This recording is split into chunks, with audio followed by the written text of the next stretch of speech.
আমি এই প্রোডাক্টের ভিডিওটা করছিলাম না। ভেবেছিলাম থাক ছোট একটা প্রোডাক্ট কি এর ভিডিও করব। বাট যখন এটা প্যাকেট থেকে খুলে বার করা হয়েছে, এটা এতটাই কিউট, এত সুন্দর আর এই কালারগুলো হচ্ছে আমার খুব ভালো লাগে, খুব অ্যাট্রাক্ট করে আমাকে।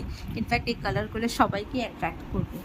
আর তার মধ্যে এই যে কার্টুন ক্যারেক্টার্সগুলো আছে এগুলো এত কিউট যে এটার ভিডিও না বানিয়ে না শেয়ার করে আমি থাকতে পারলাম না, এতটাই এটা কিউট।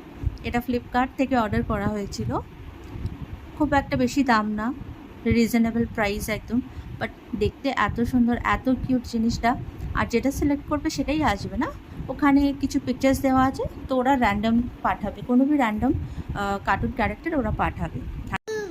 আর এটা চার্জারে লাগানো হয়, আর এটা খুব ভালোভাবে চার্জারটাকে প্রোটেক্ট করবে। অনেকের চার্জার থাকে ফোল্ড করতে করতে চার্জার ভেঙে যায়, বা যে ওয়্যারগুলো থাকে ফেটে যায় বা ভেঙে যায়, তো সেইটা হবে না, এটা সেটাকে প্রোটেক্ট করবে। সেই জন্য আমার হাজব্যান্ড এটাকে আনিয়েছিল।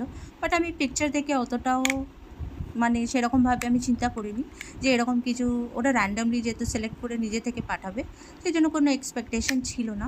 বাট যখন এটা এসেছে আমি খুলেও দেখিনি, আমার হাজব্যান্ড যখন দেখে আমাকে এটা খুলে দেখাচ্ছে প্রোডাক্টটা, মানে আই হ্যাভ নো ওয়ার্ডস। আমার কিউট, আমি খুব পছন্দ করি এইসব টাইপের জিনিস, কোনো ভি জিনিস ছোটো হোক বড় হোক, বাট ওটা কিউট হলে এত ভালো লাগে সত্যি। আর হ্যাঁ, এটা যখন এই তারের মধ্যে প্যাঁচাবে তখন কিন্তু এটা অনেকটাই সময় লেগে যায়, যেহেতু এটা খুব ভালোভাবে কভার আপ করে, ওয়্যারটাকে খুব ভালো প্রোটেক্ট করে, সেই জন্য একটু তো টাইম লাগবে। প্রতিটা সুন্দর আর কিউট লুকিং জিনিসের জন্য সবাইকে মেহনত করতে হয়, তো একটুখানি মেহনত তো সবাই করতেই পারবে। প্রোডাক্টের মধ্যে যে কার্টুন ক্যারেক্টার্সগুলো ছিল সেটা হচ্ছে এরকমভাবে লাগাতে হয়, ওটা ছিল ফ্রন্ট আর এটা হচ্ছে ব্যাক পার্ট। আর যত কিউট প্রোডাক্টস আসবে সবটাই শেয়ার করব তোমাদের সাথেই। And if you like my video then don't forget to like, share and subscribe.